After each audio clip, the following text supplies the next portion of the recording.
He intentado siempre analizar perspectivas que me han llamado la atención. Por ejemplo, cómo el cine cuenta la historia. De hecho, en mis asignaturas propongo un trabajo que consiste precisamente en que los alumnos intenten ver cómo el cine nos ha mentido, esto entre comillas. El cine se tiene que adaptar siempre a un formato, a un guión, a un tiempo, etcétera.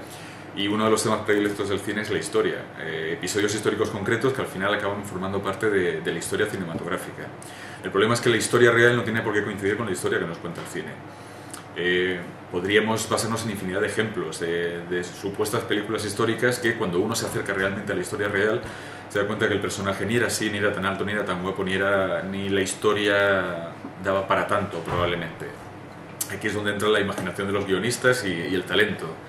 Entonces, eso que en realidad, repito, no es un proyecto, pero es una forma de ver cómo el cine acaba transformando la visión que nosotros tenemos del mundo que nos rodea y de nuestra historia.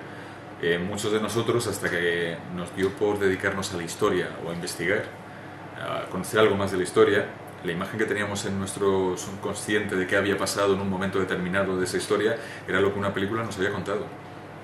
A lo mejor ni siquiera hayamos leído nada sobre ese tema y de repente pues resulta que la curiosidad nos dice lee un poquito más y te enterarás de que a lo mejor el cine lo que hizo fue contarte la visión que en ese momento quería. Es como por ejemplo pues El discurso del rey, que es una película relativamente reciente y que aparte del éxito y del talento técnico y artístico que tenía todo el reparto, ha dado mucha polémica porque precisamente no era un rey o no fue un rey, el protagonista en este caso de la película, que contara con mucho respaldo por parte de la población, sobre todo por el momento en que le tocó ocupar el trono.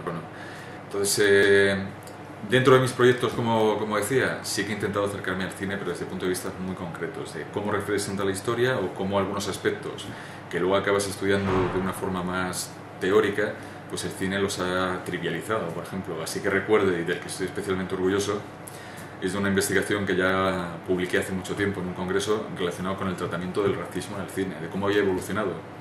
No desde los orígenes del cine, porque si no nos llevaría probablemente al nacimiento de una nación de Griffith, sino ver cómo el cine norteamericano sobre todo ha ido restando la importancia a un tema que pasó el tiempo también ha ido intentando desaparecer de la sociedad norteamericana, que es el racismo, el tabú del racismo, etcétera, etcétera.